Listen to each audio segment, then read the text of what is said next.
we're just out doing my morning cardio, especially in the off season. I love to get outside. I always do my cardio up here where there's lots of open fields, just so I can have some time to myself, have my headphones on, listen to my music, and just plan my day moving forward. The UK is still on lockdown. You're only allowed one form of exercise a day, then you have to stay in the house. So there's actually plenty of people up here, obviously just out for their daily walk. But today we are going to head back, get my first meal in of the day, probably do some business work, set up some more home workouts for my clients to keep them all on track, and then probably go hit a garden workout later on.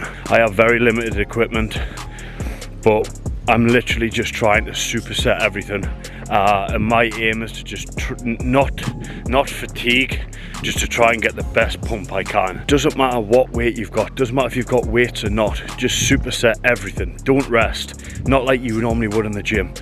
Do not rest, and after you're set, just flex as hard as you can. I know it sounds stupid, but what you're doing is you're just not letting the muscle leave off any tension. You're constant tension on the muscle. You may look like a dick, but it's a good job you're in your back garden. So what do I do in the morning after the cardio? I get home. First thing I do, take a serving of my GI juice. And then what we do is we prepare for breakfast. I'm going to show you what my breakfast is in a minute. So I take my double tap, and then I go for my long last walk. Put my beats on, listen to some M&M. Always M&M, never fails. 5 med kit. So GI juice to start. All round health, joint, digestion. I'm going to use some nuts and more on 3 slices of wholemeal toast. Having chicken breast. I've got a load of chicken breast in there. Basically, I have a connection at KFC, and obviously KFC stores had to close down. They donated a lot of their meals to the NHS staff, which is great. But they had leftover chicken that was not cooked. So they called upon myself and said, do you want some chicken? And I quite rightly went and got some chicken. I'm going to have 250 grams of actual chicken breast as well. And that basically makes breakfast. So let's move on and get breakfast going. So first things first. My favourite bit of breakfast, toast. Love it. Love bread. A lot of people when they're doing bodybuilding they think bread's a no-go, like an illegal food. But personally I think if you don't over-consume it, maybe have it once a day, I don't think it's an issue. And the only reason people kind of consider bread an issue is because a lot of people perhaps have a gluten intolerance. So therefore they get some additional bloat that they normally wouldn't get when they eat it. Chop up some chicken as well. So 250 grams of chicken. Basically 250 grams for the American guys watching. It's about 9 ounces. Yes, I'm using the scissors, so little cheat. Puts it into bite-sized chunks for me. I think that's what I used. So some chipotle and lime. Half's plain, half's chipotle and lime, just so a bit of variety. So that's my protein pretty much for the first meal. I always put the heat on quite low on here so I can do 2 rounds of toast in. Gets it about right.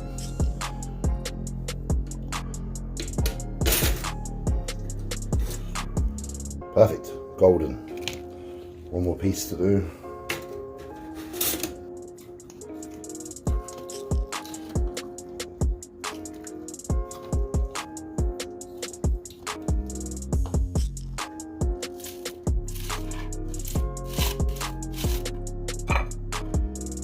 Put a little bit of Nando's peri-peri salt on the old chicken. Sodium, etc. Pretty important for bodybuilders, anyone that trains. And there we have it guys, breakfast is ready and served. 250 grams of chicken, 3 slices of wholemeal toast with nut butter. Now, I'm going to chill out on the laptop, check out some YouTube, and I'll see you again later for some other stuff. Peace. So what I'm taking this time to do is stay positive, do my business work, just relax, let my body rest. I'm still doing some weight training. In the garden, I've got 1 dumbbell that goes up to 30 kilos, and I have to make the most out of that, because if not, I'm just going to sit there and make excuses up. But like I say, we're just going to chill. I'm actually just about to eat meal 2 of the day, sit and play some Call of Duty, because that's what I love to do. Here's meal 2. So we have 210 grams of jasmine rice, 225 grams of chicken, and 16 grams of nut butter. My nutrition has stayed the same. The only thing I've reduced is my carbs. I'm not as active. My protein and fats have stayed the same. The only thing that's changed within my day is 60 to 90 minutes of weight training. And my weight training is very low volume and heavy. So the amount of calories I'm actually burning within that time is very little. So my energy output isn't that much different. I'm still getting my 30 minutes cardio in a day, and still just going about my daily life, staying active and moving forward. That's what it's about, guys. I'm going to take you through some things that I'm going to be doing today. Fuck this game, let's go train, man. I'm going to get my cream of rice, 2 scoops of my Redcon1 MRE. This is the best MRE. 100 gram of cream of rice and 16 grams of nut butter. And go get the best garden workout I possibly can. Raspberries, nut butter.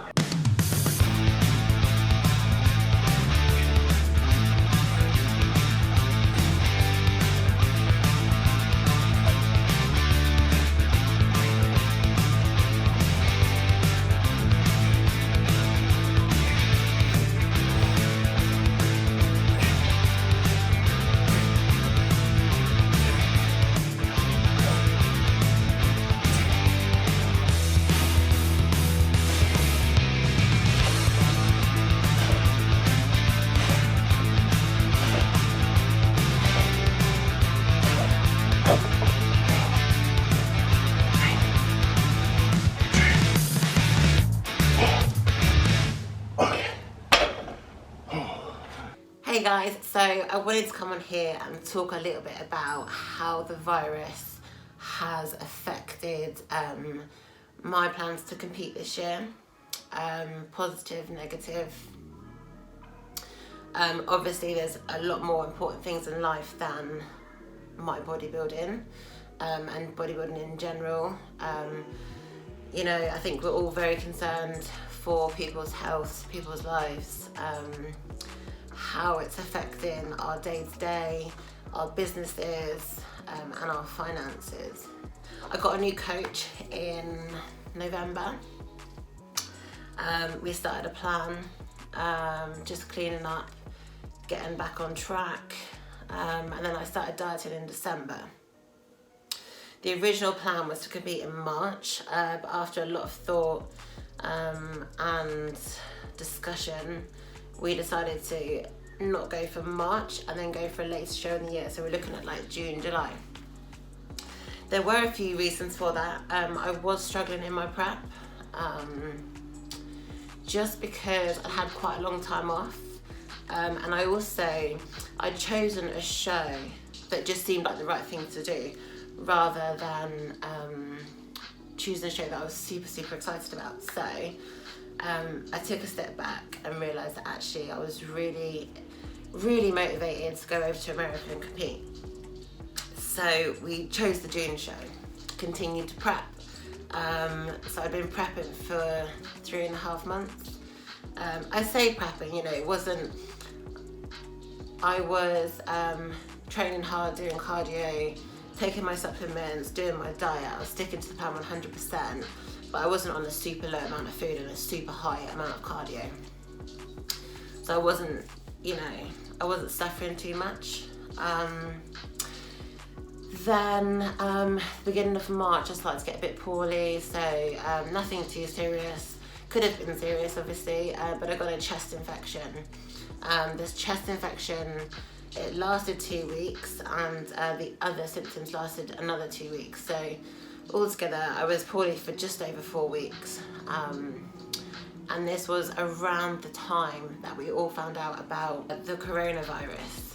So when they announced the coronavirus was affecting bodybuilding, obviously we all know the first thing it was affecting was the Arnold Classics. I kind of felt like it was going to affect all of our preps and all of our training and all of the shows. I was preparing myself for that news. And then, so then we got the news that the shows had been postponed or cancelled up until, I think it was May.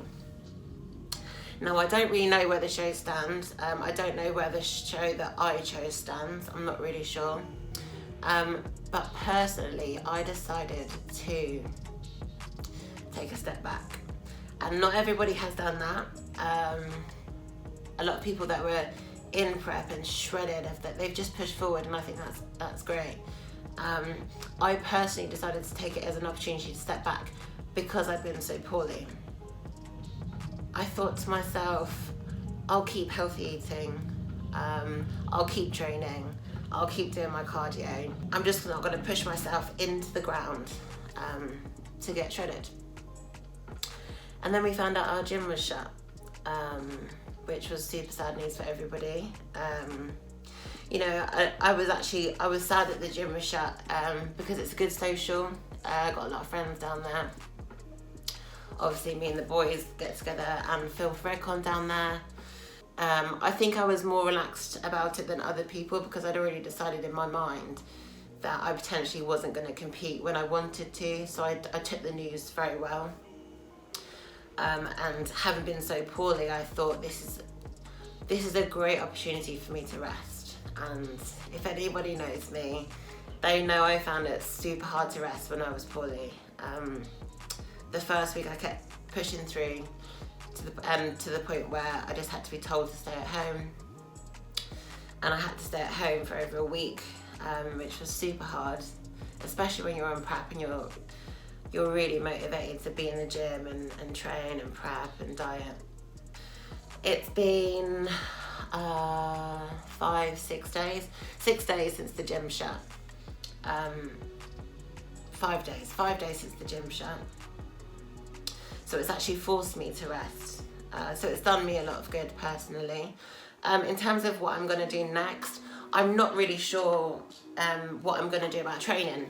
So I'm not prepared at home with any gym equipment. This is my art studio. So I've got lots of paintbrushes. I've got some plant pots. I've got a couple of medals kicking about, which they're quite heavy. I could probably do some weights with those, but I'm not equipped at home for gym sessions. So I'm likely, because to begin with, all I was doing was resting. So all I have done is I've just totally rested. I've been completely okay with not going to the gym. I do my daily steps and I do my cardio outdoors anyway, so I've kept that up. I'm just gonna keep updated with the shows. I'm relaxing on my diet slightly, but I'm starting to follow a bit more of a plan. So I always have my 6 meals, but I have had a couple of treats here and there. And I've not felt guilty about it because I've not had a cheat meal since Christmas Eve, so I didn't feel guilty about it. But I am following a bit more routine and I am cleaning up a little bit. So for anyone out there that is struggling or is worried, if you've had to stop your prep or you just can't get access to a gym, just know that it's going to be absolutely fine. A couple of weeks, couple of months off the gym, as soon as you get back in there, you can set new goals, you can get the muscle back, you can get the body fat off. In the meantime, I think it's really important to focus on your mental health. You know, get outdoors, get your steps in, obviously stay away from people.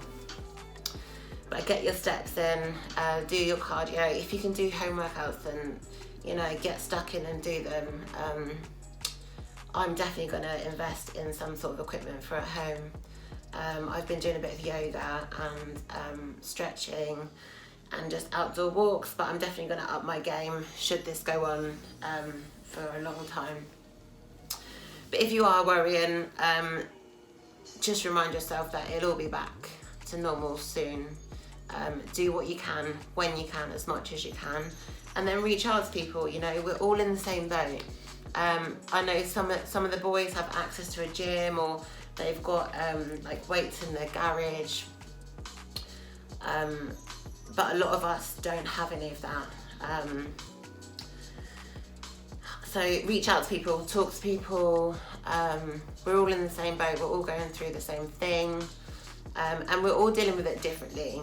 I was completely okay to have a week off training completely, except my cardio, to have a little extra food on my diet. I had a couple of drinks and I didn't stress. And for other people, it wasn't the same. They were really stressed, really anxious. They stuck to their diet and they did everything possible in their house, picking up beds and tables and things to train, which is great. But we all deal with it slightly differently. I might get to that point. I'm quite chilled and relaxed, but maybe after a few weeks you'll see me benching my bed or something. I'm more likely to bench the trophies because it's cooler. But yeah, in regards to shows, I'm just gonna go with the flow, see what happens. If they say there's a competition on in August, then I'll start getting ready for it. But for now, it's just a case of keeping my diet clean, keeping my health.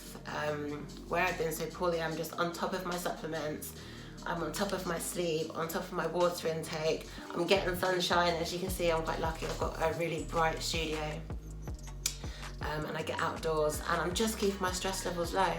I'm back. Told you I'll be back. So I thought I'd just bore you with something else. First and foremost, Games of Thrones, Meathead Nation. Check out that line, it's fantastic. YouTube has been a saviour during such a period of time, but I thought maybe I should show you the intricacies of what I am actually doing with YouTube, what I'm watching, what I'm excited about. Really, for me, guys, if I'm frankly honest with you, there's two things I'm excited about right now, and it kind of suits what times we're going through. One is Resident Evil 3 remake. That is coming out very soon. I think it's like a week now, which is really odd because it's a game about viruses and contamination and post-apocalyptic stuff, but seems suitable.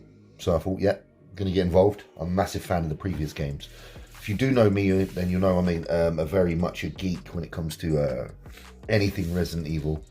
I spent most of my childhood playing them, and replaying them as I got older, and even now I'm still replaying them. I probably watch a YouTube video on Resident Evil at least once a day, even now. Do I love it more than bodybuilding? I think it's on equal par. Second game I'm obviously really looking forward to is another oldie. It's the remake of Final Fantasy VII. I've played pretty much Final Fantasy 7, 8, 9, 10, 13, 15. So I am quite a fan of that as well. Some of the stories are pretty crap, but the ones that I've just named there, to me, are all great. I actually really recently replayed through Final Fantasy 7, 8 and 9 because they're available in the PSN store, PlayStation store. So if you haven't played them, guys, and you don't know when to introduce yourself into the series, what game to play, my advice would be you play 7, 8 and then 9.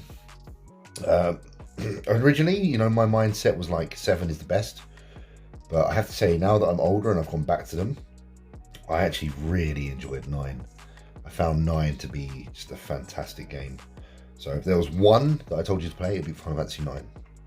So yeah, right now I am looking at loads of Resident Evil 3 stuff. I downloaded and played the demo lately. Demo was fantastic. Like, it's got me so excited about the game. So what I'm doing now, I'm actually currently playing through Resident Evil 2. which is the obviously predecessor to this one. And I'm excited. I'm just trying to familiarise myself with the game mechanics, playing the game. So you'll notice there's a trend on my YouTube. Obviously, you've got the breaking news about everything that always comes up. Transformers is another one of my kind of massive passions. Not so much all the films, but the Generation 1 series, and particularly the Generation 1 movie, Transformers the movie, is just blinding. The music, the score. If you haven't got the music score, honestly, guys, download it, listen to it. If you're out for a walk doing some cardio, because we're still allowed to do some cardio and stuff, get on it. Listen to it. It's so motivational. It's the best. It's like 80s galore. So yeah, tonight I'm going to probably just get myself back onto playing through Resident Evil 2 to keep myself occupied. But any of you gamers, you know, let me know. I know there's a lot of multiplayer games, people playing Call of Duty right now and stuff. I don't mind them, but I really love a story. I'm a sucker for a story, so you'll probably find that if you see me online, I'm normally playing a campaign of a single player story, because it just means more to me. It's not mindless shooting and mindless fighting. I just like to have a tale that I have to unravel. So yeah, that's my other hobby, guys. I'm going to leave it there on this video. Catch up again later. These little vlogs are just something we're doing while the world is in chaos.